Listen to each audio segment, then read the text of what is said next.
네, 사경의 넷째 날 오신 여러분 환영합니다. 우리 함께 기도하며 나가겠습니다. 하나님 감사합니다. 하나님의 말씀을 우리에게 부어주시고 하나님의 말씀을 사모하여 듣기 위하여 이 자리에 온 모든 성도 하나님께서 붙들어 주시옵소서.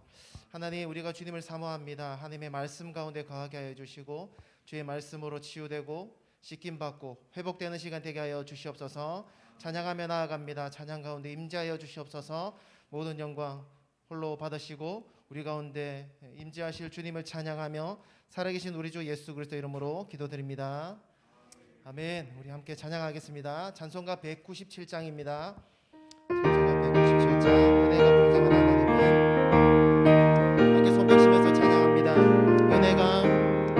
은혜가 풍성한 하나님을 믿는 자 한 사람 한 사람 어제도 오늘도 언제든지 편찮고 보호해 주시네. 주여 주여 성령의 은사들이 오늘도 내리어 주소서.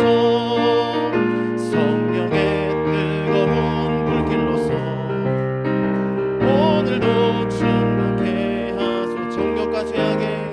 정욕과 죄악에 물든 마음을 성령의 불길로 태우사 정결케 하소서. 태우소서. 깨끗게 하여 주옵소서. 주여 성령의 은사들이 오늘도 내리어 주소서. 성령의 뜨거운 불길로서 오늘도 충만케 하소서. 희생의 제물로 돌아가신 어린 양 우리 주 예수여 구속의 은혜를 내리시사 오늘도 구원해 주소서. 주여 성령의 은사들이 오늘도 내리어 주소서. 성령의 뜨거운 불길로서 오늘도 충만케 하소서. 주님의 깊으신 은혜만을 세상에 널리 전하리니 하늘의 능력과 권세로서 오늘도 입혀 주옵소서. 주여 성령의 은사들이 오늘도 내리어 주소서. 성령의 뜨거운 불길로서 오늘도 충만케 하소서.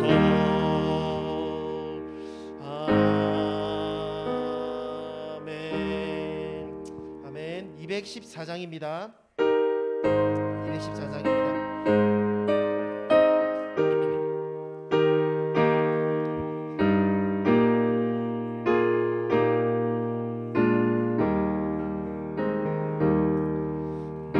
주의 도움 받고자 주 예수님께 빕니다. 그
427장입니다.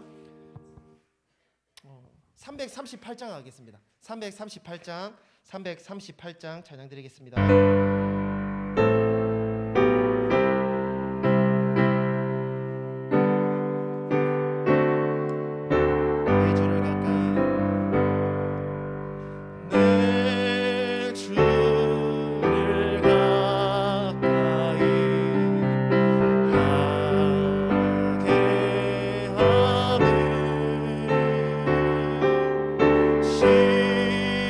십자가 짐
함께 기도하며 나가겠습니다.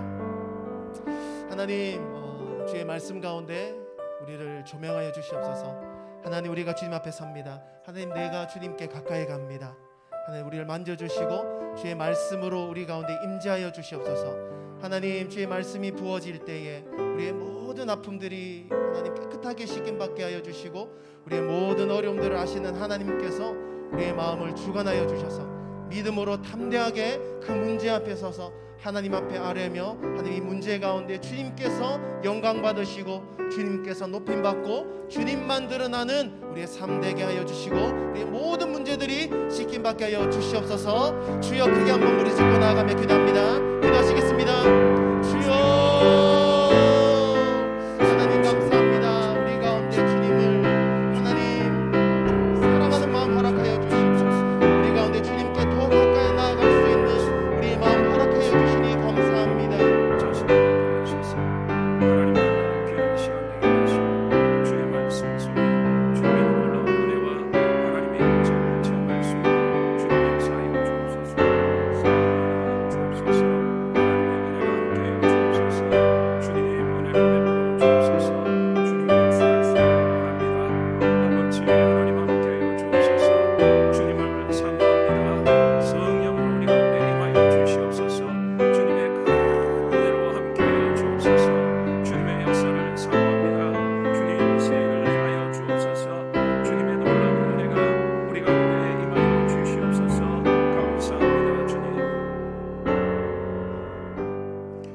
할렐루야. 하나님을 찬양합니다.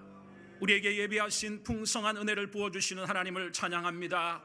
이번 사경붕회를 통해 새로운 눈이 열려지고 하나님을 알며 성령의 깊은 은혜와 역사를 체험하며 우리의 신앙이 새로워지고 능력이 더하여 주며 하나님의 영광이 충만하기를 원하오니, 오늘 이 밤에 우리 한 사람 한 사람을 만나 주시옵시고 주님의 말씀 속에 임하여 주시옵소서.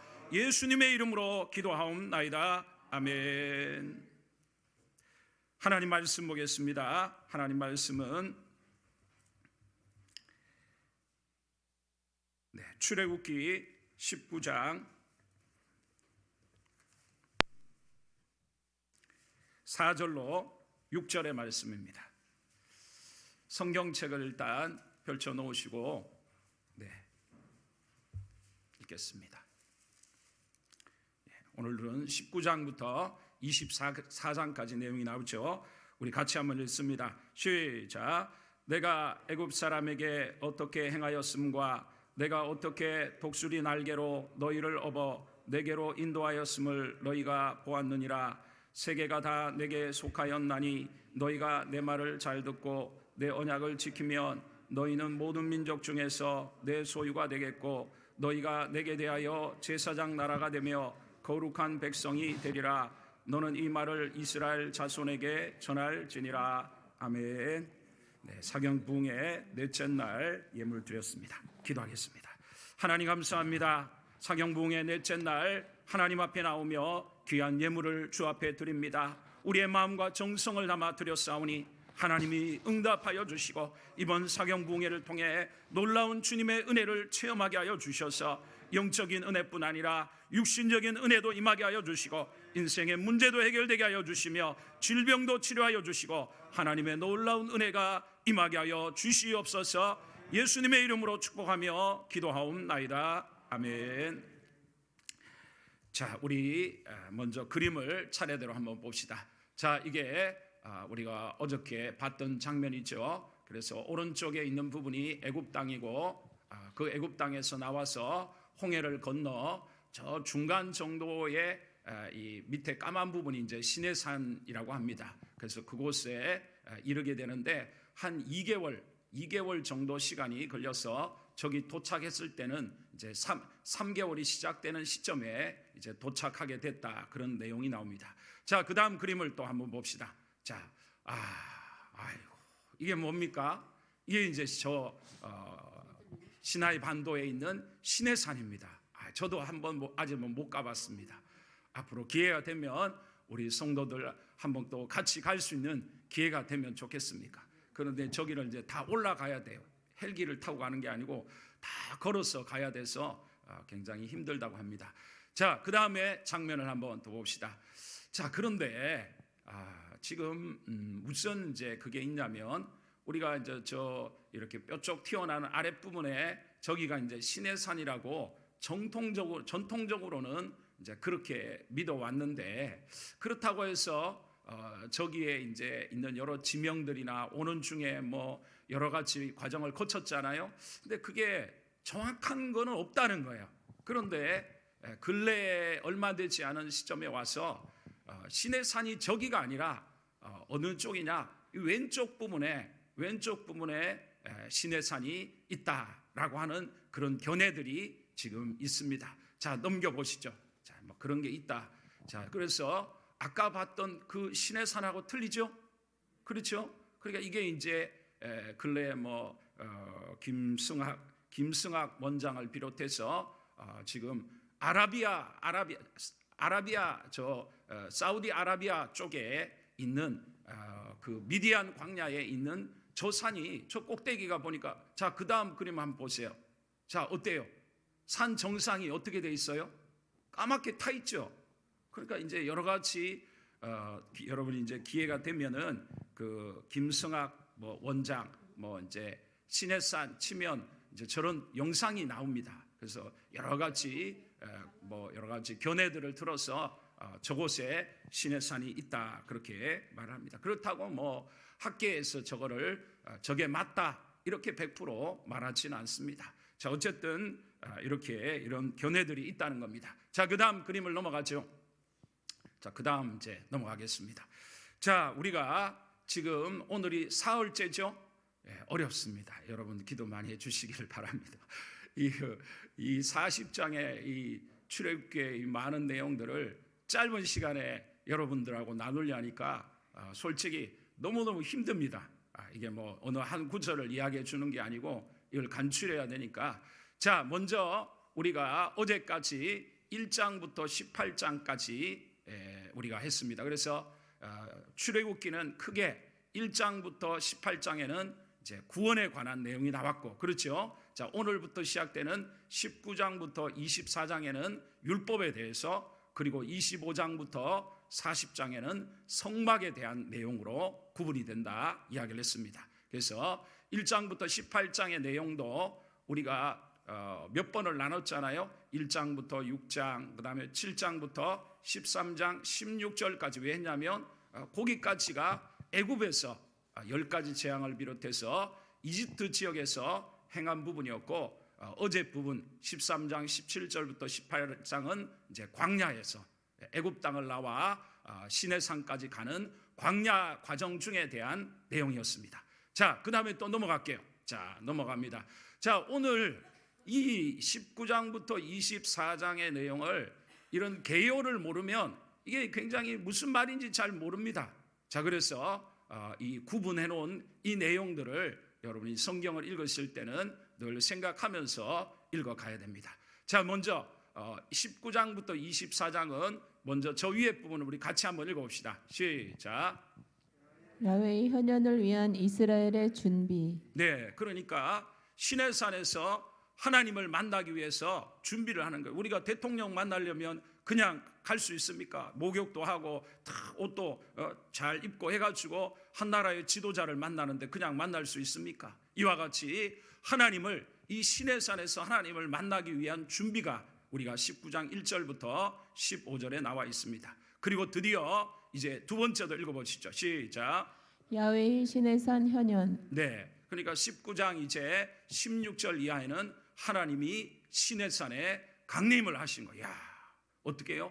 신이신 하나님이, 천지 만물을 창조하신 보이지 않는 하나님이 시내산에 임하셔서 200만에서 300만 명들이 그 시내산 밑에 다 있는데 하나님이 실제로 그곳에 산 위에 임재하시잖아요. 아까 그래서 그 김성학 원장이나 이런 분들이 아까 처음 보여드린 그 우리가 일반 전통적인 시내산에는 까맣게 탄 부분이 없었죠. 그렇죠? 근데 두 번째 산에는 뭐가 있었어요? 정상이 타 있잖아요. 그러니까 나중에 우리가 여러분 성경 읽어보세요. 그 산 위에 하나님이 뭘로 임하셔서, 불로 임하셔서 그 이제 실제로 산이 탄 거다 그렇게도 이야기를 합니다. 어쨌든 19장 나머지 부분에는 하나님이 시내산에 임하시는 내용이 나오고 있습니다. 세 번째도 또 읽어봅시다. 시작. 시내산 언약의 기본 원리 10계명. 네, 하나님이 이제 이 19장부터 24장의 내용은 율법을, 하나님의 법을 저들에게 주는 이제 내용이라 그랬잖아요. 그러니까 하나님과 백성 사이에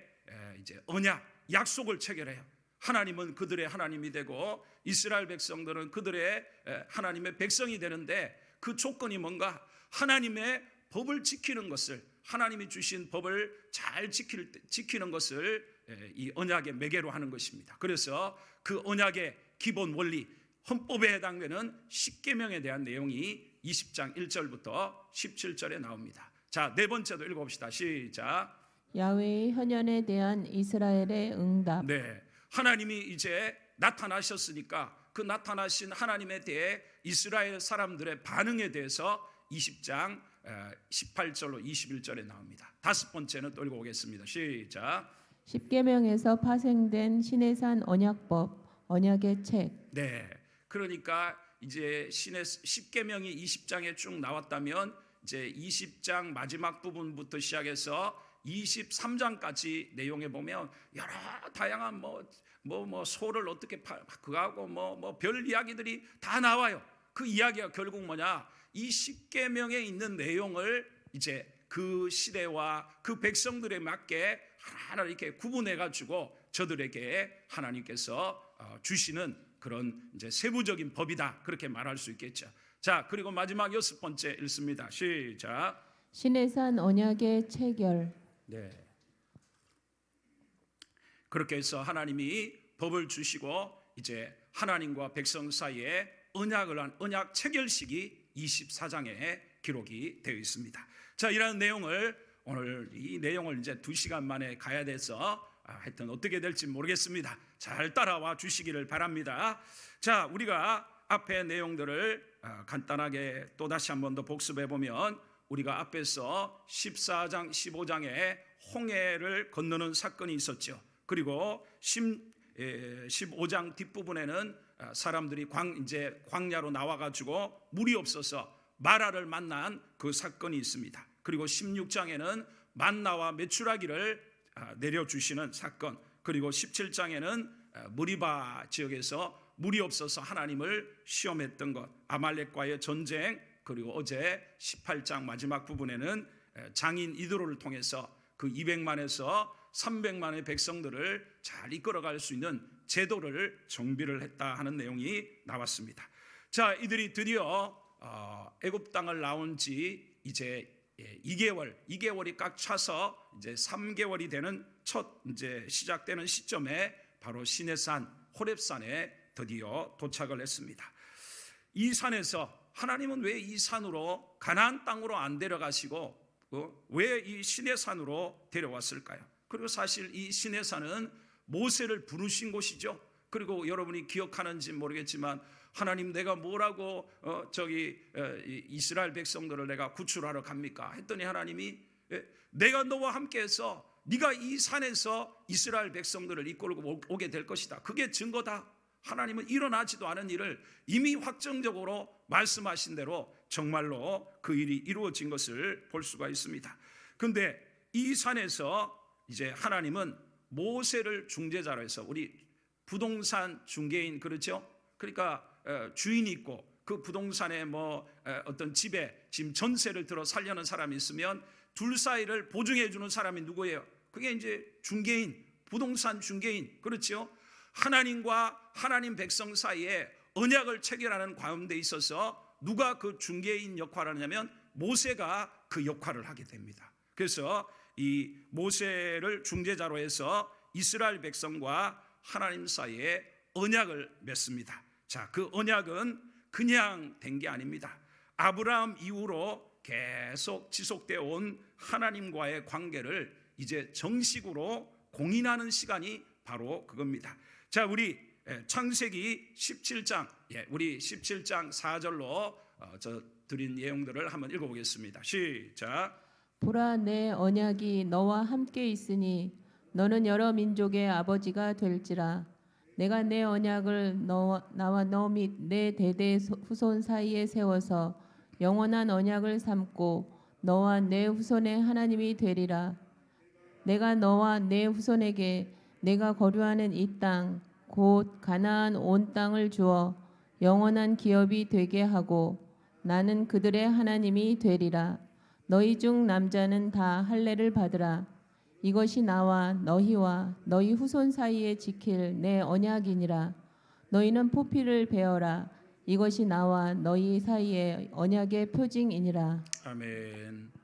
하나님이 갈대아 우르에서 아브라함을 부르셨죠. 사실 그 앞에 창세기는 4개의 사건과 4명의 인물로 구분이 된다고 말씀드렸죠. 그렇죠? 1장부터 11장에는 창조, 타락, 홍수, 바벨탑 사건. 그게 뭐냐? 긴 역사를 통해서 뭐를 가르쳐 줍니까? 타락한 인간은 소망이 없다는 거야. 그렇게 인류가 물로 다 심판을 당해서 8명의 식구를 통해 오늘날 인류가 번성했지만 그렇게 어마어마한 중에 살아났으면 정신을 차리고 하나님을 잘 섬겨야 되는데 저들이 어떻게 합니까? 또 세월이 흘러가니까 바벨탑을 쌓아서 하나님처럼 되고자 저들이 대적하다가 어떻게 해요? 오늘날 이렇게 전 세계 모든 언어가 그때부터 언어가 왜 저들을 흩어버리시기 위해서 언어가 이제 다 다르도록 하나님 하신 사건이 바벨탑 사건입니다. 그 사건들을 보여준 것은 인간이 스스로의 노력으로는 절대 구원받을 수 없고 죄 문제에서 해결받을 수가 없다는 겁니다. 그래서 하나님이 이제 우리는 이제 다 알고 있죠. 하나님의 아들을 이 땅에 보내 우리 인간의 죄의 문제를 해결해 주시고 누구든지 이제 예수님을 믿기만 하면 천국의 영생을 얻고 하나님의 자녀가 되고 하나님의 백성이 되는 이 놀라운 이 하나님의 구원의 은혜를 인류에게 베풀어 주시기 위해서 하나님은 아브라함이라는 사람을 창세기 12장부터 50장까지는 4명의 족장을 중심으로 이야기가 나오죠. 아브라함의 아들 이삭의 아들 야곱의 아들 요셉. 자, 그렇죠. 자, 그런데 하나님이 아브라함에게 말씀드렸듯이 아브라함 99세 때 하나님이 나타나십니다. 그리고 그에게 이 언약이란 이야기를 계속 하시면서 하나님 뭐라고? 하나님이 언약이란 걸 어렵게 생각하지 말고 약속을 한다는 거예요. 약속을 서로 간에 쌍방의 약속을 하는데 하나님이 내가 너를 민족의 아버지가 되게 해줄. 자식도 하나도 없는데 하나님은 내가 너를 앞으로 큰 민족의 아버지. 그래서 아브라함이라는 이름에서 민족의 아버지라는 뜻으로 아브라함이라는 이름으로 이름을 바꿔줍니다.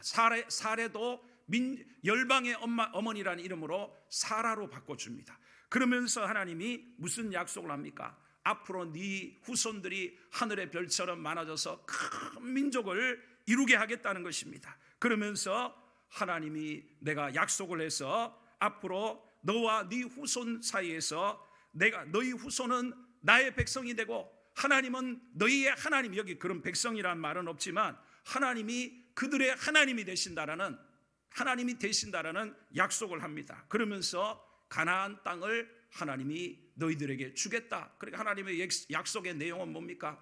자손을 번성하여 나라를 이룰 만큼 큰 민족이 되게 하겠다. 두 번째로는 가나안 땅을 너와 내 후손에게 주겠다. 그리고 그렇게 해서 하나님이 그들의 하나님이 되시고 그들은 하나님의 백성이 되게 하시겠다 하는 약속을 아직 자식이 없을 때에 하나님이 약속을 합니다. 그리고 그 약속의 징표로 그러니까 이스라엘 백성 아브라함을 비롯한 그들이 지켜야 될 게 뭡니까? 그게 바로 할례입니다. 할례.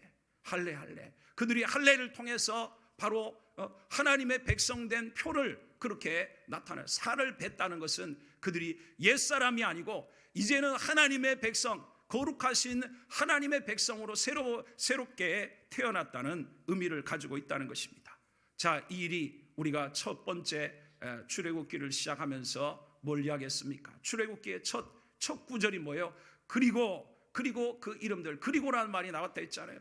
아브라함에게 조상들에게 하신 그 언약의 말씀이 하나님의 약속이 출애굽기 가운데 어떻게 실제 역사 속에 이루어졌는지를 확인하라고 말씀을 드렸지 않습니까? 그래서 하나님이 지금 어떻게 해요? 이제 200만에서 300만 명이 되는 어마어마한 민족으로 하나님께서 기적적인 역사를 통해서 민족을 만드시고 그들을 이제 신의 산으로 데려고 오셔서 아까 말씀드린 것처럼 이 아브라함을 비롯한 조상들에게 했던 하나님과의 관계를 이제 공식적으로 이제 언약을 체결하는 거예요.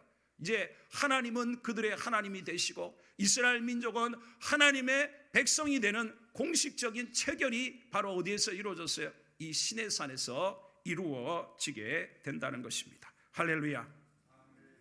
자, 이러한 오늘 이제 사건 가운데 그 언약의 핵심이 뭐냐? 그렇다면 생각해 보세요. 여러분, 새롭게 하나님의 백성이 됐으면 우리가 어떤 만약에 아프리카 사람이 미국에 가서 미국 시민이 됐어요. 그러면 그 사람이 아프리카에서 생활하던 그런 방식으로 살 수 있습니까?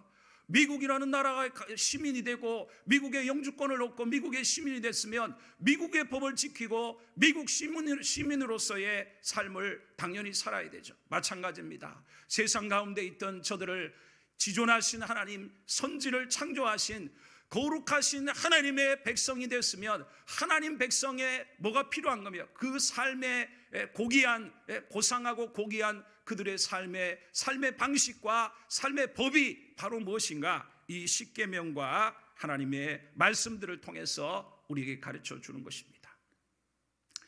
우리가 어젠가 그런 이야기를 했죠.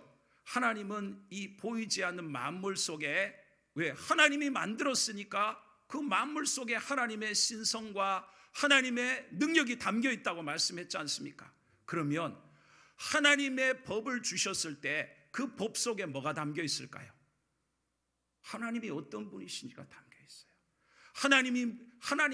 하나님의 가치관, 하나님이 어떤 분이신지가 이 법 속에 담겨 있다는 거예요. 하나님이 어떤 분이신지를 우리가 이 법을 통해서 하나님을 알 수 있게 된다는 것입니다. 자, 어쨌든 이러한 내용들이 담겨져 있습니다. 자, 우리 이제 첫 번째로 들어가 봅니다. 자, 성경을 19장에다가 펼쳐놓고 여러분이 눈으로 전체 흐름을 보면서 가라고 말씀드렸죠. 자, 첫 번째 야훼의 현현을 위한 이스라엘의 준비가 이제 나옵니다. 자, 우리 먼저 첫 번째로 특별한 소유, 제사장 나라, 거룩한 백성이 된다는 것입니다. 우리 4절로 아까 읽었던 6절의 말씀을 다시 한번 읽습니다. 시작. 내가 애굽 사람에게 어떻게 행하였음과 내가 어떻게 독수리 날개로 너희를 업어 내게로 인도하였음을 너희가 보았느니라. 세계가 다 내게 속하였나니 너희가 내 말을 잘 듣고 내 언약을 지키면 너희는 모든 민족 중에서 내 소유가 되겠고 너희가 내게 대하여 제사장 나라가 되며 거룩한 백성이 되리라. 너는 이 말을 이스라엘 자손에게 전할지니라. 우리 요즘 젊은 아이들이 참 어려운 시대를 만났죠. 취업률이 어마어마하게 취업을 못하고, 자, 우리 애들을 키워서 아이들을 대학 보내고 좋은 대학 보내고 그를 여러 가지 이제 아이들에게 좋은 기회를 열어주기 위해서 할 수만 있으면 좋은 대학을 갈 수 있도록 하잖아요. 그러나 이제 회사 취업, 이제 우리가 월급을 받고 삶을 사는 데 있어서 우리가 중소기업이 나쁘다는 게 아닙니다. 세상의 이치를 들어 이야기하는 겁니다. 그러면 우리 애가 공부를 잘 해가지고 서울에 있는 대학이나 아니면 지방이라도 아주 좋은 대학을 나와가지고 공부를 잘해서 어떻게 해요? 대기업에 들어가는 게 좋습니까? 중소기업에 들어가는 게 좋습니까? 일반적으로 또 어떤 사람은 목사님 중소기업에 들어가서 또 새로운 기회가 있어야지 또 이런 엉뚱한 이야기도 하지만 일반적으로는 왜 대기업에 왜 아이가 대기업 갔으면 왜 좋겠어요? 왜 좋아요? 월급 많이 받잖아요. 할렐루야. 돈 많이 받잖아요. 그럼 뭐라고 중소기업보다 대기업 가면 돈 많이 받고 우리 애가 어디 무슨 S 땡땡 그런 회사에 들어갔다 그러면 어떻게 해요? 일가 친척이 어떻게 해요? 뭐라 그래요? 와, 대단하네. 그러지 않아요? 왜? 그만큼 이 명예가 있고 월급을 많이 주고 그러니까 어떻게 해요? 더 나은 삶이 되었으면 해서 우리가 그런 거 아닙니까? 그럼 무슨 말이에요? 우리가 이 세상에서 하나님의 백성이 되는 게 왜 중요합니까? 중요하죠. 하나님이 세상의 주인이고 생사화복이 다 하나님의 손에 있고 인류가 하나님의 백성이 아닌 사람들은 결국 어디로 가야 됩니까? 마귀의 지배 아래 살다가 이 세상 굴레도 넘지 못하고 어디로 가야 돼요? 다 지옥 가야 되는 줄 믿습니다. 할렐루야. 그러나 예수님 믿어 하나님의 백성이 되고 하나님의, 아까 그랬잖아요, 대기업에 들어가면 그 기업이 월급을 책임져 주고 그 기업 안에서 엉뚱한 행동을 하지 않는 이상 어떻게 해요? 명예도 부여해 주고 그게 되지 않습니까? 우리가 세상에 어떤 기업 어떤 것과 우리가 하나님의 백성이 되는 것과를 비교할 수가 있겠습니까? 할렐루야. 그러니까 이스라엘 백성들이 엉뚱한 소리를 했었잖아요. 막 뭐가 어려우니까 아이고 우리 애굽이 좋던데 그때 우리 노예살이 하고 종으로 살았던 때가 좋은데 그게 좋은 겁니까? 아이고 말도 엉뚱한 소리를 했었잖아요. 노예로 사는 게 좋아요? 자기가 땅을 차지하고 이 백성으로 사는 게 좋아요? 여러분 우리나라도 옛날에 국력이 없고 힘이 없을 때는 세상에 어디 나가도 우리나라가 어디 가서 코리아 하면 알아주는 사람이 있었습니까? 근데 요즘은 어떻게 해요? 온 세계 한국 사람이 어디를 가도 환영을 받아. 왜 그래요? 나라의 위상이 높아지니까 대한민국 사람인 게 어때요? 자랑스러워졌어요? 안 자랑스러워졌어요? 자랑스러워졌잖아요. 그러니까 어떻게 해요? 우리가 어디에 무엇에 속해 있느냐에 따라서 그러니까 우리 이주해 온 사람들은 한국 국적을 하나 얻었으면 하는 게 그게 엄청난 저 사람들에게는 소원이잖아요. 옛날에 우리가 미국 국적 얻고 이런 것들을 사람이 바라듯이. 할렐루야. 하나님의 백성이 된다는 건 하나님으로부터의 모든 그 복과 하나님의 것들을 우리가 다 누릴 수 있는 사람이 되는 줄 믿습니다. 자, 그런데 아까 우리가 4절로 6절에 중간에 뭐가 있었냐면 봐라 그 사건을 홍해의 출애굽 사건들을 통해서 너희들이 뭘 봤냐? 온갖 세상의 신이라는 것들이 많은 것 같았지만 누구만 신이에요? 하나님만 신이었잖아요. 그 애굽에 얼마나 많은 신이 있는데 어디 하나님 앞에 대들거나 그런 게 있었어요? 없었어요? 없었죠. 어디 있었어요? 하나님 앞에 그냥 다 신들을 벌한다고 한 대로 다 그렇게 되고 결국 애굽의 신이라고 대표되는 애굽의 왕도 결국은 어떻게 해요? 홍해에다가 하나님이 수장시켜 버렸잖아요. 할렐루야. 하나님만이 신이시고 온 세계가 다 하나님에게 속해 있다는 것을 너희가 봤다는 거예요. 이제 너희가 뭐만 하면 된다고 말하고 있어요? 내 말을 잘 듣고 내 언약을 지키면 너희는 세상 민족 가운데 특별한 나의 소유가 되고 내게 대하여 제사장 나라가 되며 너희는 거룩한 백성이 되리라. 할렐루야. 말씀드렸듯이 옛날 우리도 못 살 때는 야 나도 미국 가서 한번 살아봤으면 나도 미국 시민이 한번 돼봤으면 그랬잖아요. 이 지구상에 오직 하나님만이 신이고 온 세계가 하나님의 손에 있고 역사가 하나님의 손에 있는데 우리가 그 나라의 백성이 되는 것만큼 고귀한 일이 없는 줄 믿습니다. 할렐루야. 그래서 이 시내산 언약, 시내산에서 언약을 맺었는데 이스라엘 백성이 하나님의 백성이 될 수 있는 건 어떻게 해야 하나님 백성이 된다는 거예요? 뭐를 지켜야 돼요? 하나님의 법을 지켜야지. 내 언약을 지키고 내 말을 잘 듣고 내 언약을 지키면 그게 조건이라면 조건이 뭐예요? 하나님의 지금 십계명을 비롯해서 앞으로 쭉 나오는 하나님의 법을 잘 지키면 뭐가 된다는 거예요? 하나님의 백성이 되고 거룩한 거룩한 백성이 되고 온 세계 가운데 제사장 나라가 된다는 것은 하나님을 보여주는 하나님과 세상을 연결해주는 그런 대상이 바로 이스라엘 백성들이 되고 특별한 하나님의 소유가 된다는 것입니다. 할렐루야. 자, 이 내용은 이제 이후에 나오겠지만 이스라엘 역사 전체를 걸쳐서 결국은 이스라엘 백성들이 하나님이 준 이 언약, 하나님의 말씀을 잘 지켰을까요? 못 지켰을까요? 못 지켰죠. 우리 김 권사님이 잘 아시네. 이스라엘 역사에 끊임없이 그들이 어떻게 해요? 하나님 말씀을 불순종하고 언약을 결국은 하나님 깨뜨려. 그러니까 약속이 깨졌어. 우리가 그런 거 있잖아요. 계약할 때 당신이 이 스마트폰 계약 같은 거 할 때 몇 개월 동안 쓰면 우리가 이런 혜택을 주겠다. 최소한 6개월을 써야 된다 했는데 6개월을 안 쓰면 뭐 내야 돼요? 위약금 내고 내가 받았던 거 다 물어내야 돼. 그러니까 이스라엘 백성이 하나님의 특별한 복을 받고 하나님의 거룩한 백성으로서 복을 누릴 수 있는 그 조건이 뭐예요? 하나님의 언약, 하나님의 법을 지키는 것이 그 언약인데 이스라엘의 역사 전체를 통해서 그게 이루어졌어요? 못 이루어졌어요? 결국은 어떻게 해요? 성전도 하나님 손으로 파괴시켜버리고 다 이스라엘 백성들이 722년, 586년에서 다른 강대국에 의해서 다 하나님이 멸망시켜버렸잖아요. 왜 멸망시켰어요? 저들이 언약을 어겼잖아요. 약속을 파기해버렸잖아요. 계약을 그들이 지키지 않았잖아요. 그러니까 하나님이 어떻게 해요? 나중에 여러분이 신명기서에도 나옵니다만 그들이 법을 하나님과 약속을 깨뜨렸을 때 하나님이 말씀한 내용들이 그대로 임하게 됩니다. 자, 그런데 이제 우리가 이제 나중에 마지막에 나오겠지만 우리는 지금 신의 산 언약을 따라서 백성이 되었어요? 새 언약을 따라서 백성이 되었어요? 그러면 우리는 어떤 새 언약이 그럼 새 언약의 조건은 뭡니까? 새 언약의 조건이 뭐죠? 누구 믿는 거예요? 예수님 믿기만 하면 되는 거예요. 이제 왜 이스라엘의 역사를 통해서 하나님께 인류에게 가한 것은 인간이 자기의 노력을 통해서 하나님 법을 지킬 수 없어. 온전히 지킬 수가 없어. 그래서 하나님이 이제 예레미야서와 이런 에스겔서 등을 통해 가지고 새 언약, 새롭게 하나님이 언약을 주겠다는 거야. 그 언약은 어때요? 이전하고 이렇게 달라.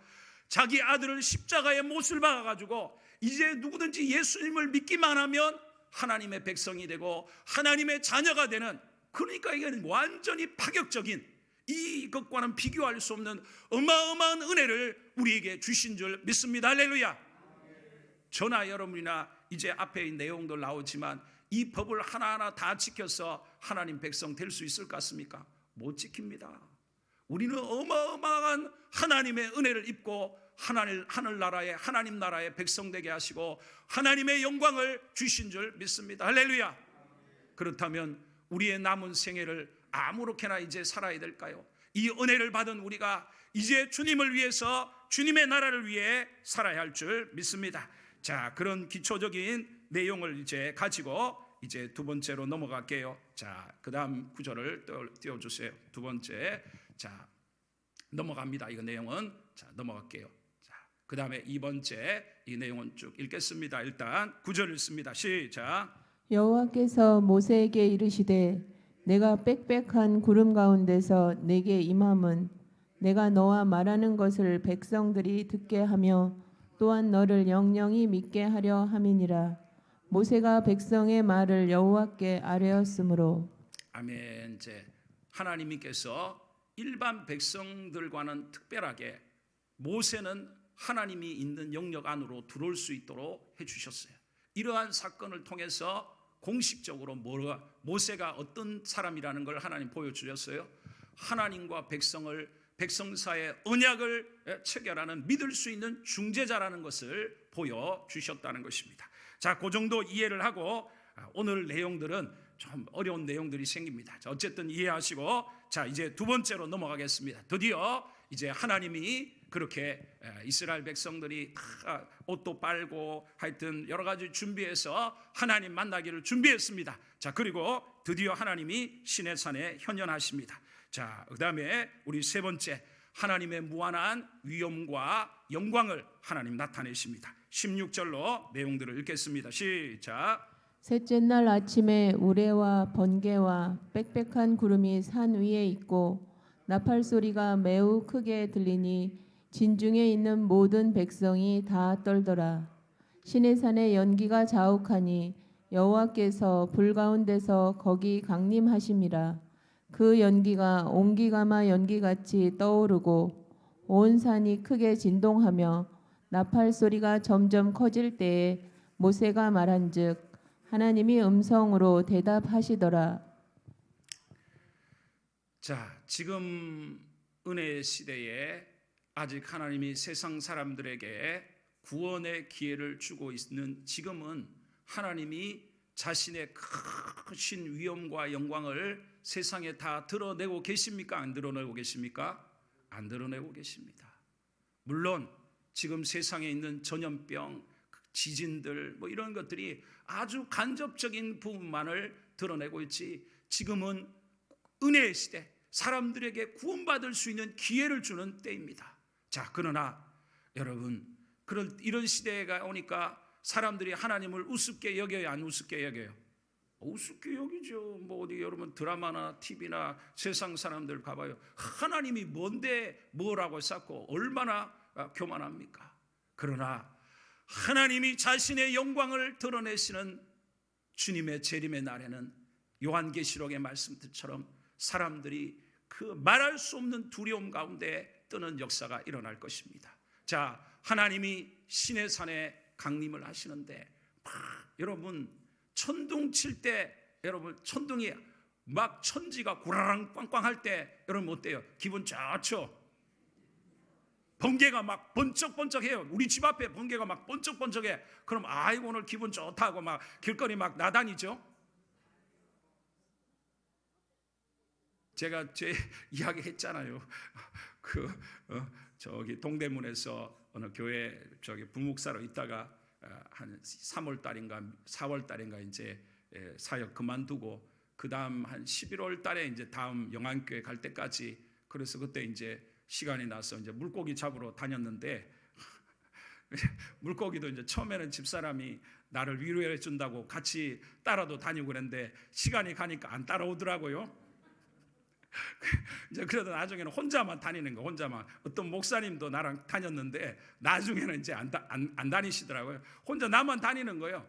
어느 날 그 여름이었던가 언젠가 그러는 것 같아요. 그 들판에서 이렇게 그런 개천, 좀 큰 하천에서 이렇게 그때도 혼자였어. 새벽녘에 혼자였는데 이 새벽녘에 이제 물고기가 이제 이게 뭐랄까 고기 밥을 먹고 이제 막 뭘 물거든요, 붕어랑. 그래서 이제 던져놓고 밤을 새웠는데 이제 새벽 됐으니까 물고기 몇 마리라도 잡아야지 하고 기다리고 있는데 저 멀리서 번개가 번쩍번쩍해요. 그래서 좀 멀리 있구나. 그래도 밤새도록 기다렸는데 물고기 잡아야지 하고 그랬는데 어떻게 해요? 순간 번개가 어떻게 해요? 내 옆에 황황 하고 치는데 와, 정신이 하려렁하려렁한 거예요. 낚싯줄 다 끊어버리고 막 다 차에다 집어넣고 집어던지고 막 차 몰아가지고 도망가는데, 와, 여러분 들판 한가운데서 번개가 내 옆에 그것도 저기 꽝 하고 치는데, 와, 막 정신이 혼미하고 막 걸음아 나 살리라 하고 그냥 뭐 그때 장비도 뭐 못 가져온 것도 있었던 것 같아. 막 다 줄 끊어 빼고 그냥 다 집어넣고 그냥 차 몰아가지고, 이거 지금도 생각납니다. 무슨 말입니까? 사람들이 하나님을 우습게 여기고 하나님이 은혜의 기회를 주시지만 하나님이 이 천지와 만물을 지으신 하나님이 자기의 무한한 위엄과 영광을 나타내는 그날이 되면 인생이 하나님 앞에 떨고 두려워하고 사람이 자기의 죄악으로 말미암아 저 영원한 지옥에 들어갈 때는 인간이 어떤 왕도 세상의 어떠한 사람들도 그 무서운 지옥불 속에서 다시는 나오지 못할 때 그 인생의 후회는 말로 할 수 없는, 내가 왜 그때 예수 믿으라고 우리 일가 친척이 누군가가 나에게 예수님 믿으라고 했을 때 내가 왜 그때 믿지 않았던가, 다시는 상상할 수 없는, 제가 말씀드리잖아요. 사람이 불 속에서 지글지글 몸이 타는데 죽을 수 없다는 게 얼마나 끔찍한 일입니까? 하나님이 자기의 무한한 위엄으로 막 번개가 치고 막 천둥이 울리고 어마어마한 막 나팔 소리에 하나님이 지금 임하셨다는 것입니다. 할렐루야.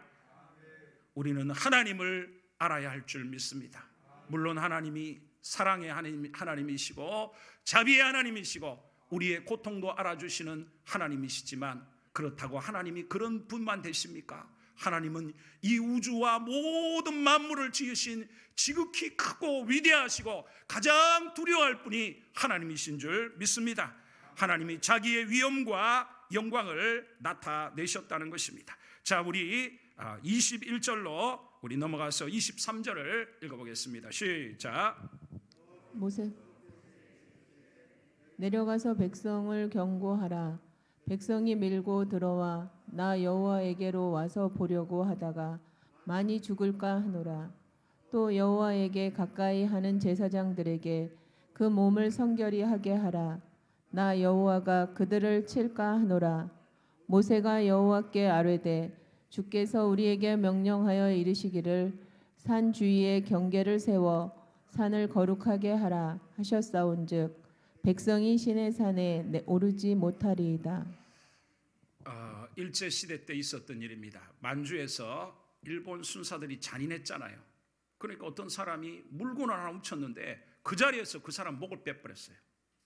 여러분, 그런 사건을 그 마을에서 경험했으면 사람들이 어떨까요? 물건 훔쳤는데 목을 잘라버렸다 이 말이에요. 그 자리에서. 여러분, 도둑질할 마음이 생길까요? 안 생길까요? 왜 제가 이 말씀을 드립니까? 하나님의 거룩하심. 지금 하나님이 뭐라고 말씀하고 있습니까? 백성들이 하나님이 정한 딱 그 경계선을 짐승이 되었던 사람이 됐던 제사장들조차도 거기 넘어오지 말라는 거예요. 하나님의 죄 있는 인간이 그 죄를 가지고 거룩하신 하나님 앞에 나오면 어떤 일이 일어난다는 거예요? 그 자리에서 그들을 죽여버리신다는 거예요. 자, 우리가 레위기 10장 1절로 3절을 우리 읽어보겠습니다. 시작. 아론의 아들 나답과 아비후가 각기 향로를 가져다가 여호와께서 명령하시지 아니하신 다른 불을 담아 여호와 앞에 분향하였더니 불이 여호와 앞에서 나와 그들을 삼키매 그들이 여호와 앞에서 죽은지라. 모세가 아론에게 이르되 이는 여호와의 말씀이라 이르시기를 나는 나를 가까이 하는 자 중에서 내 거룩함을 나타내겠고 온 백성 앞에서 내 영광을 나타내리라 하셨느니라. 아론이 잠잠하니. 아멘. 여러분, 레위기서나 이런 말씀들을 접하면 하나님의 거룩이 뭔지가 확 실감나게 옵니다. 처음으로 제사장들을 세우고 그 제사 업무를 시작했습니다. 그런데 이제 아론이 대제사장이었고 아론의 두 아들 나답과 아비후가 이제 큰아들, 작은아들, 큰아들, 둘째 아들이니까 이들이 제사장 역할을 합니다. 그런데 이들이 술을 먹었던 것 같아요.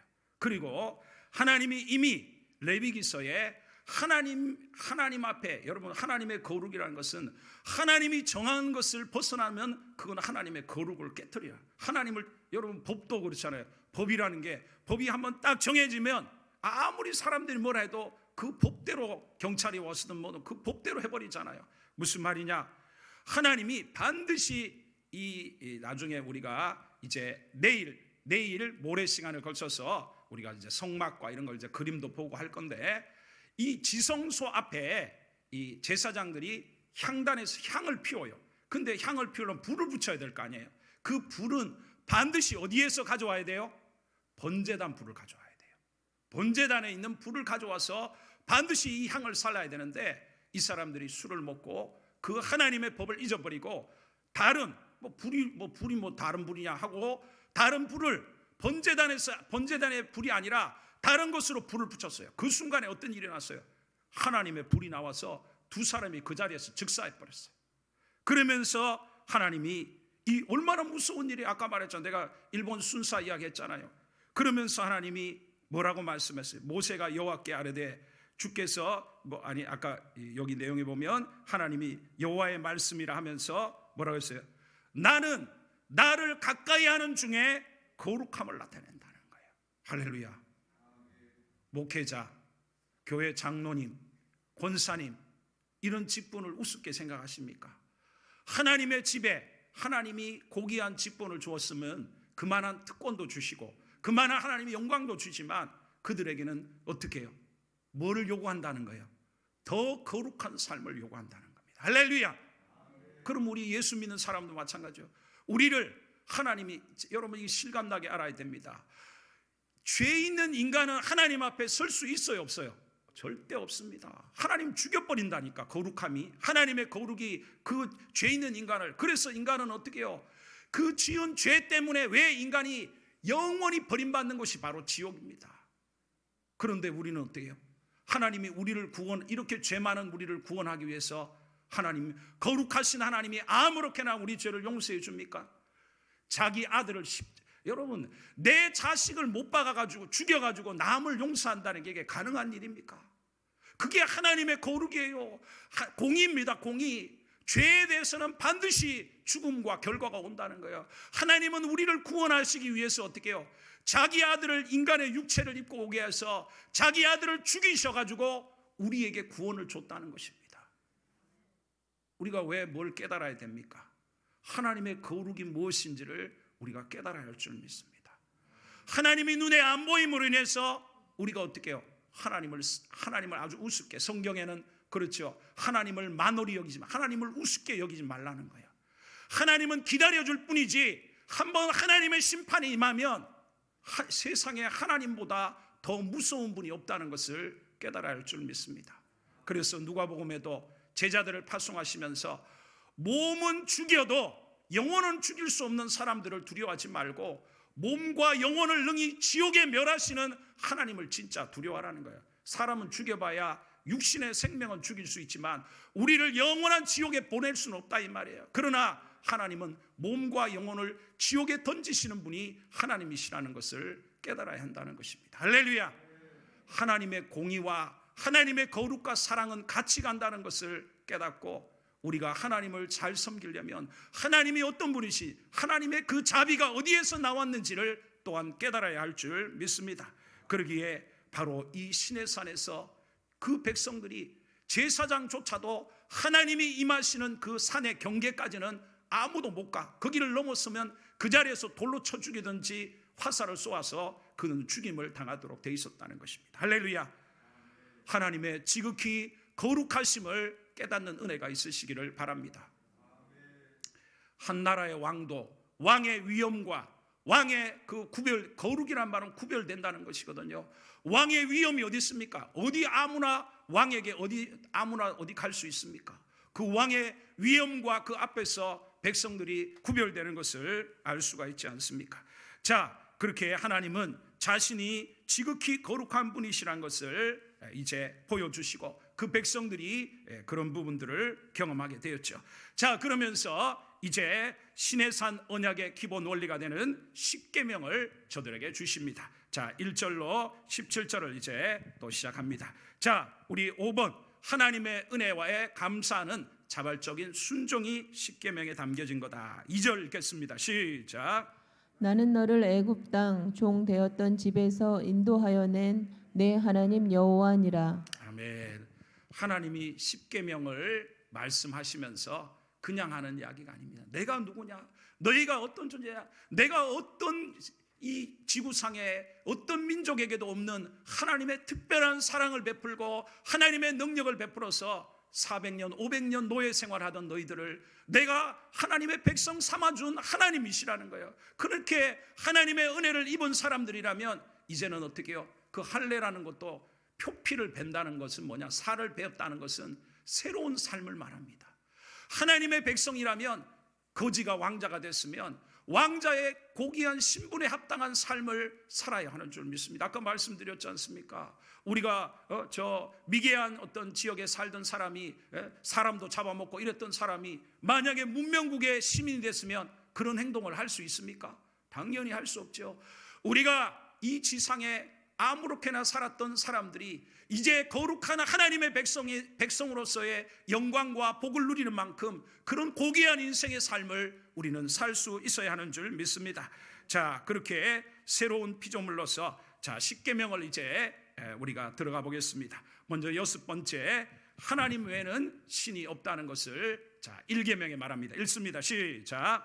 너는 나 외에는 다른 신들을 내게 두지 말라. 아멘. 10계명은 두 개의 부분으로 나눕니다. 1계명부터 4계명은 하나님과 사람 사이에 지켜야 될 부분, 그리고 5계명부터 10계명은 인간과 인간 사이에 지켜야 될 부분인데 1계명의 내용이 뭐라고요? 너는 나 외에는 다른 신을 두지 말라는 거예요. 하나님이 보여주셨잖아요. 세상에 신이란 게 진짜 신이 있어요, 없어요? 하나님 외에 신이 있어요, 없어요? 없습니다. 그런데 여러분, 하나님만을 섬기는 게 세상 가운데 어려워요, 쉬워요? 왜 어려울까요? 왜 어렵죠?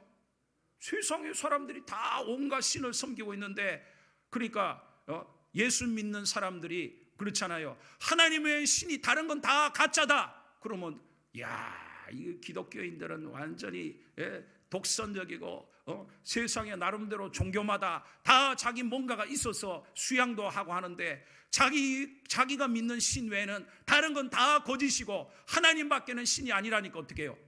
세상 사람들에게 공격을 받겠어요, 안 받겠어요? 받죠. 여러분, 마귀의 지배 아래 온갖 세상의 종교들은 연합을 합니다. 온갖 길은 여러 가는 길은 다르지만 결국은 다 하나님에게 이르는 길이다 해가지고 세상의 종교들이 통합을 합니다. 그러나 기독교 안에 진짜 신앙을 지키는 사람들은 그걸 받아들여요, 안 받아들여요? 절대 받아들일 수 없죠. 그러니까 어떻게 해요? 우리가 여호와를 증거하는 증인으로서 세상 가운데서 하나님만을, 우리는 하나님만이 신이라는 걸 또 다른 의미로 세상 가운데서 보여주어야 할 줄 믿습니다. 왜 우리가 하나님의 능력을 구하고 세상 가운데 선한 삶을 살아야 되는가? 세상 가운데 여호와 하나님 외에는 신이 없다는 것을 보여주는 우리의 삶이 되어야 할 줄 믿습니다. 두 번째로 이계명을 또 읽겠습니다. 시작. 너를 위하여 새긴 우상을 만들지 말고 또 위로 하늘에 있는 것이나 아래로 땅에 있는 것이나 땅 아래 물속에 있는 것에 어떤 형상도 만들지 말며 그것들에게 절하지 말며 그것들을 섬기지 말라. 나 네 하나님 여호와는 질투하는 하나님인즉 나를 미워하는 자의 죄를 갚되 아버지로부터 아들에게로 3, 4대까지 이르게 하거니와 나를 사랑하고 내 계명을 지키는 자에게는 1000대까지 은혜를 베푸느니라. 인간이 하나님을 떠나 타락한 이후에 자연에 있는 만물들이 어떤 뭔가가 특별한 것이 있으면 그걸 뭘로 만들어요? 형상을 만들어서 그걸 뭘로 섬겨요? 신으로 섬겨. 그러니까 애굽에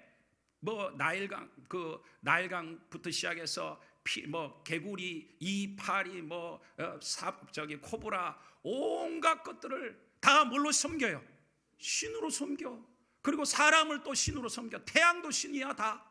그러니까 어떻게 해요? 하나님께서 출애굽의 과정을 통해서 그런 것들이 다 잘못된 것이고 하나님 외에는 신이 없다는 것을 세상 가운데 하나님이 보여주신 줄 믿습니다. 그러면서 그러니까 타락한 인간은 뭘 자꾸 보고 싶어. 그리고 또 어떤 사람들은 형상을 만들어 놓는 이유 중에 하나는 그걸 내가 뭔가 나를 위해서 그걸 이용해 먹는 어떤 그걸 조종하는, 실상은 인간이 그 신을 조종해서 내가 원하는 복도 얻어내고 그렇게 하기를 원한다. 그런 견해도 있습니다. 자, 어쨌든 간에 사람은 뭘 만들려고 자꾸 해요? 눈에 보고 싶어. 뭔가를 형상을 보고 싶어. 그런데 하나님은 어떻게 해요? 하나님을 어떤 형상으로 만들어라고 해요? 만들지 말라고 해요? 절대 만들지 말라고 하죠. 세상의 온갖 종교는 다 뭐를 가지고 있어요? 다 형상을 만들어, 사람을 만들어 놓던 그리스, 로마, 그리스 지역에 보세요. 엄청나게 오다 보면 중앙교회 옆에 있는 그 절간에서 중앙교회가 막 번쩍번쩍 그러니까 어떻게 해요? 뭐를 세웠어요? 하여튼 불상이 자빠질 정도로 크게 세워가지고. 왜 그러냐? 그들의 믿음은 불상이 크면 클수록 뭐라고 생각하는 거예요? 그 부처로부터 받는 능력이 크다라고 믿는 믿음을 갖고 있다는 거예요. 그러니까 타락한 인간을 그래요. 여러분 절간에 가보세요. 죽인다 하고 그 절간 입구에 그 형상을 보세요. 얼마나 무서운 형상들로 이렇게 해놨어요. 자, 왜 하나님은 어떤 형상이든 만들지 말라고 그럴까요? 뒤에 나중에 나옵니다만, 하나님을 피조물로 만드는 피조물을, 왜 사람은 눈에 보이는 걸로 뭘 만드니까, 사람이 됐든 짐승이 됐든 그거를 만드는 순간 하나님을 어떻게 만들어놔요? 우리가 욕을 어떻게 해요? 개 땡땡, 돼지 땡땡. 우리가 화나면 어릴 때도 그랬잖아요. 돼지 땡땡, 개 땡땡 이렇게 하잖아요. 그게 뭐예요? 제가 말씀드린 욕이라는 게 뭐예요? 사람을 모독하고 사람을 다른 짐승에게나 이런 것들 비유해가지고 그 사람을 모독하는 게 욕이란 말이에요. 욕. 그러니까 사실은 어떻게 해요? 하나님을 돼지머리를 갖다 놓고 만드는 순간 하나님을 뭐 한다 이 말이에요? 모욕한다 이 말이에요. 그래서 이게 이스라엘 역사 속에서도 결국은 나중에 우리가 31장, 32장 가게 되면 모세가 늦게 내려오는 게 늦어지니까 뭘 만들었어요? 금으로 송아지를 만들었잖아요. 소가 신이었다 이 말이에요. 그리고 이게 북이스라엘의 역사 속에도 금송아지를 만들어 놓고 그 금송아지가 뭐라고 섬겼다는 거예요? 여호와 하나님이라고 하나님을 모독했다는 것입니다. 할렐루야. 그러면 우리는 어떻게 하나님을 섬겨요? 눈에 보이지도 않는데. 할렐루야. 말씀으로 하나님을 아는 줄 믿습니다. 믿음으로. 그래서 신앙의 삶은 말씀에 대한 믿음의 눈으로 하나님을 바라보고 그 하나님을 믿고 신뢰하며 따라가는 것인 줄 믿습니다.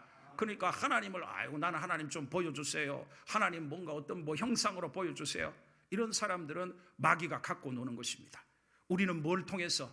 말씀을 통해 믿음의 눈으로 하나님을 바라보고 하나님을 섬기는 줄 믿습니다. 자, 그렇게 왜 그러냐? 하나님은 질투하는 하나님이라는 거예요. 우리가 어떤 것을 형상을 만들어 놓고 섬기며 당연한 이야기죠. 여러분이 고생해서 자식을 키웠는데 그놈이 어떻게 해요? 여자가 좋다고 나가가지고 집에 오지도 않고 나를 무시해. 그럼 부모가 뭘 느껴요? 배신감을 느낄 거 아니야 이 말이에요. 하나님 외엔 신이 없고 이 세상의 모든 걸 하나님이 다 줬는데 인간들이 돼지머리 갖다 놓고 돼지 앞에 신이라고 섬기고 소 앞에 신이 섬기니까 하나님이 진노하셔요 안 하셔요? 진노하시는 게 당연하죠. 왜 하나님 앞에 영광을 돌려야 될 인생들이 자기보다 못한 돼지 머리에다가 절을 해쌓고 있잖아요. 할렐루야.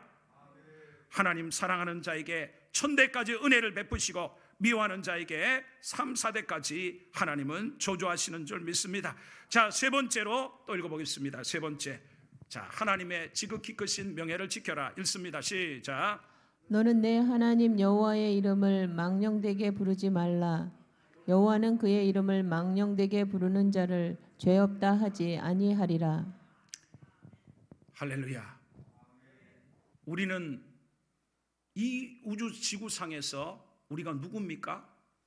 우리는 지존하신 하나님의 신이 없잖아요. 하나님만 신이신데 그 하나님이 선택해 주시고 지존하신 하나님의 백성이 되게 하시고 한국이고 미국이고 우리는 하나님 나라 천국의 시민인 줄 믿습니다. 할렐루야. 말씀드렸잖아요.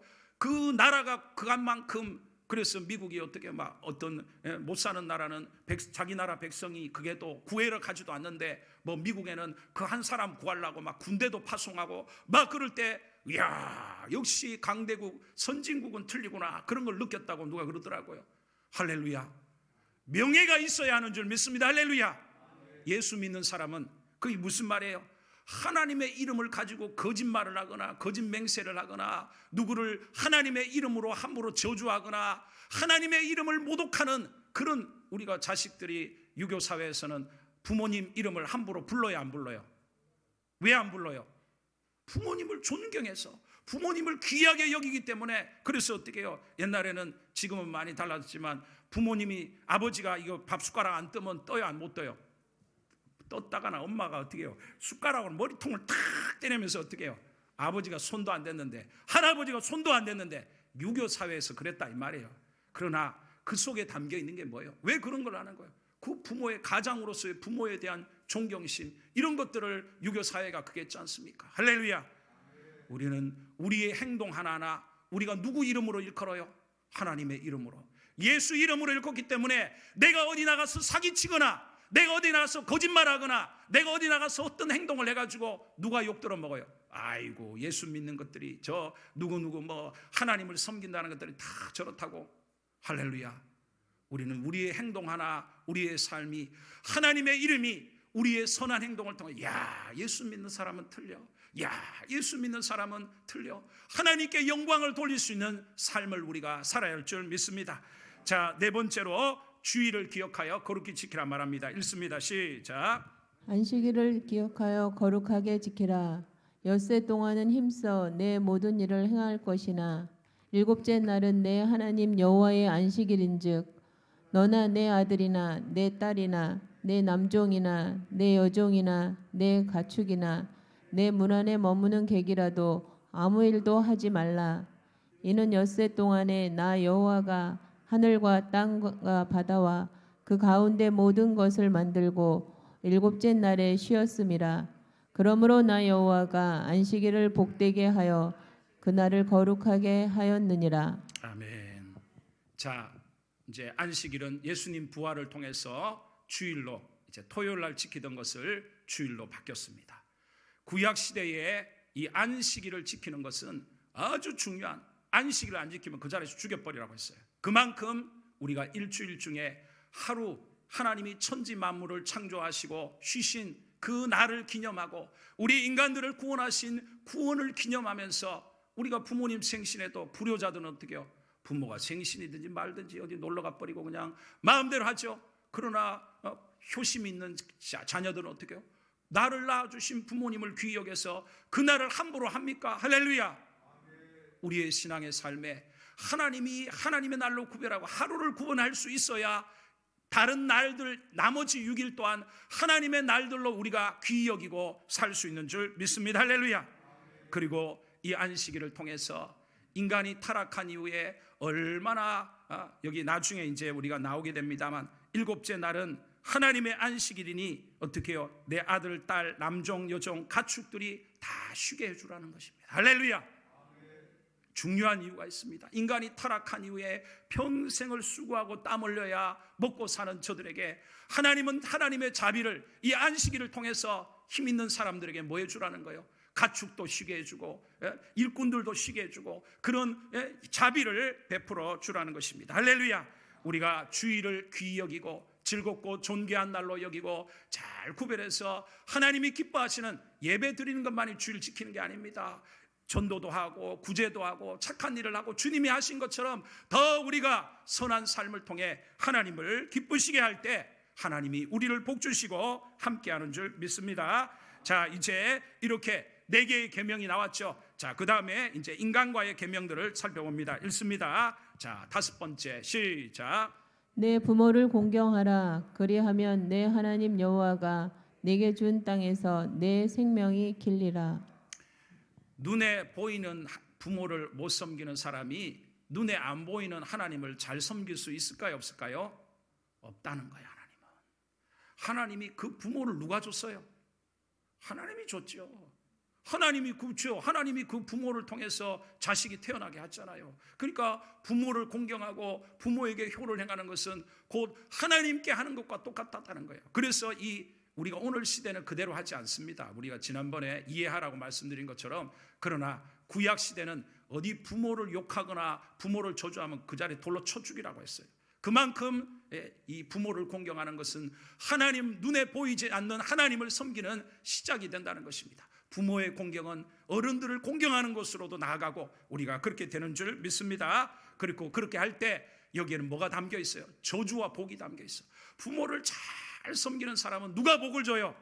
하나님이 복을 줘. 그러나 아무리 세상에 잘 나가도 부모에게 불의하는 인생은 누가 그 사람을 저주해요? 하나님이 저주한다는 것입니다. 할렐루야. 자, 6번째 우리 또 읽습니다. 시작. 살인하지 말라. 그렇습니다. 살인하지 말라. 왜 사람을 죽이면 안 돼요? 무서우니까, 감옥에 끌려가니까 그런가요? 하나님은 그렇게 말씀하지 않고 그 사람이 누구냐 이 말이에요. 하나님이 자기의 형상대로 만든 존재가 인간이라는 거예요. 성경은 사람이 가난하다고, 가진 게 없다고 그 사람을 학대하거나 그 사람을 함부로 하면 그 누구를 그렇게 욕되게 하고 누구를 그렇게 하는 거라고 하는 거예요. 하나님을 그렇게 한다는 거예요. 그러나 가난하고 힘없는 사람을 도와주고 그러면 누구에게 선을 행하는 거예요? 하나님께 하는 일이 돼서 하나님이 복을 준다는 것입니다. 사람의 인권의 시작은 사람이 하나님의 형상대로 지음받은 고귀한 존재란 데서 시작되는 줄 믿습니다. 할렐루야. 세상에 인권의 근거가 뭔데요? 어디에도 인권의 근거를 찾을 수 없어요. 그러나 진짜 인권의 근거는 인간이 어떤 존재이든지 간에 하나님을 닮은 존재로 지음받았기 때문에 내 자식 누가 건드려 봐요. 우리가 아무리 못나도 내 자식 건들면 누가 화가 납니까? 부모가 화가 나죠. 할렐루야. 우리는 사람을 함부로 대할 수 없어요. 그 사람이 하나님의 형상대로 지음받은 존재인 줄 믿습니다. 살인은 칼로 찌르는 것만이 살인이 아니라 말로 상처 주고 화내고 미워하는 것이 다 살인이라고 말씀하고 있습니다. 우리는 더 깊은 높은 차원의 하나님의 백성으로 살아가야 할 줄 믿습니다. 그 다음 또 읽습니다. 7번째 계명 시작. 간음하지 말라. 네, 사람들은 보세요. 시대가 흐르면 흘수록 사람들은 이 사람들이 사는 현실 뒷면에 사탄의 존재를 사람들은 알지도 못하고 그 사탄이 세상을 지배하고 사람들을 부추긴다는 것에 대해서 깨닫지도 못합니다. 그러니까 어떻게 해요? 다 사람들은 뭘 하나 자기가 이게 옳다고 생각하면 지나쳐 나가기 시작하는 거예요. 그러니까 요즘 어떻게 해요?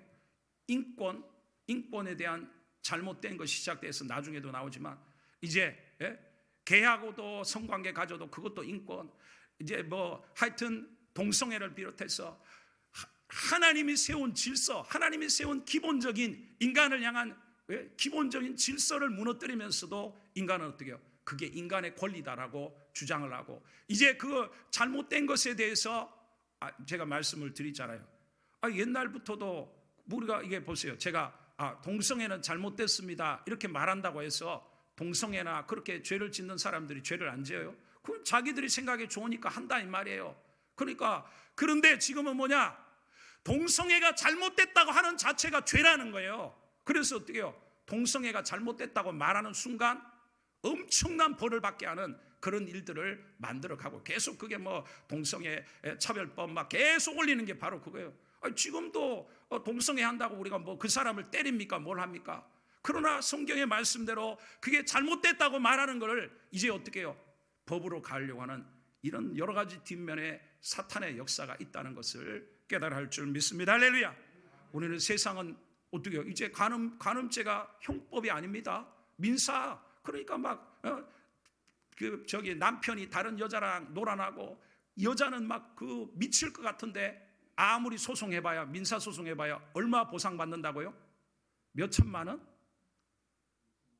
2천만 원? 3천만 원이니까 뭐. 우리 예수 믿는 사람은 세상 한국법보다 더 위에 있는 하나님의 법을 따라 사는 사람들인 줄 믿습니다. 로마가 마지막 멸망할 시점에 와서는 얼마나 극도로 타락했는지 이 귀족들 사회에 깨끗한 청년 여자들이 없는 거예요.